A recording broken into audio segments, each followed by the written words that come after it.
బాగా బాగా పన్నీరు బావని పట్టుకు తన్నీరు ఇది ఇది తిప్పారు విసిరగన్నం పోసారు బాగా బాగా పన్నీరు. ఏమిటి అల్లరి? అతను వచ్చినప్పటి నుంచి చూస్తున్నా ఒకటే వెకవెకలు ఒకటి నవ్వు నాలుగు విధాల సేటు అలా నవ్వకని అంటే వినలే. ఎంత బాగా అయినా కొంచెం మధ్యలో ఉండాలి నాయన. ఏమిటి ఎంత బాగా అయినా కొంచెం మధ్యలో ఉండాలి నాయన. అది సరే గాని అల్లుడు గారు వచ్చారు. అన్ని పలారాలు చేయడం అంత మంచిది కాదు. పొద్దున్న ఇడ్లీలు, 10ంటికి బొబ్బట్లు, గారెలతో భోజనం, మధ్యాహ్నం రాత్రి తాలింపు శనగలు. ఏమిటా చిరికిళ్ళు? అమ్మో బాబో కడుపు నొప్పి మెల్లి తిప్పేస్తుంది. అంటే తిను తిను అంటూ కంచంలో గుమ్మరించారు. నాయనో బాబోయ్ కడుపు నొప్పి.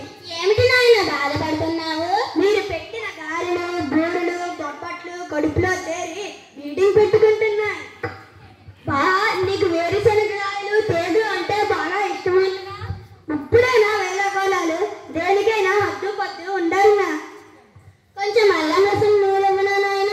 అల్లం రసం పెడితే ఖాళీ ఉంటే బావగారు 2 బొబ్బట్లు లాగించేసేవారు. ఒరే బావా నాకు అమ్మ వచ్చిందంటే బాబాని కూడా కొంచెం వద్దండాలి బావా. ఇదే ఆఖరి పండుగ ఈ జన్మలో ఈ ఊరాను బాబో నేను చనిపోతున్నా. ఏ డాక్టర్నైనా తీసుకురండి. అలా నిలబడి చూస్తారేం? ఒక పక్క ప్రాణం పోతుంటే తీరిగ్గా కూర్చొని ఆలోచిస్తారేం? ఆలోచన కూడా వద్దుండాలి. సరే పదండి. అసలే పండక్కి అల్లుని తీసుకొచ్చడానికి ఖర్చు అయింది. అప్పుడే ఆసుపత్రి ఖర్చు కూడానా? ఈ పిసిని కడతాను బంగారు గాను. దీనికి ఒక అమ్మో నొప్పి. సరే పదండి డాక్టర్ గారి దగ్గరికి పోదాం.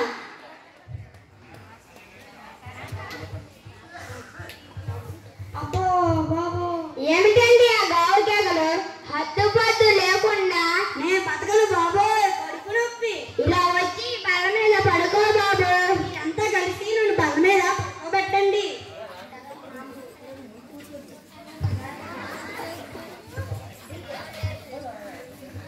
డాక్టర్ గారు మా విఎండి గారికి ఏమైనా చేయమంటారా? ఏమిటండి ఆ కంగారు? నన్ను పరీక్ష చేయనియండి. కంగారు కూడా ఒక హద్దు ఉండాలి.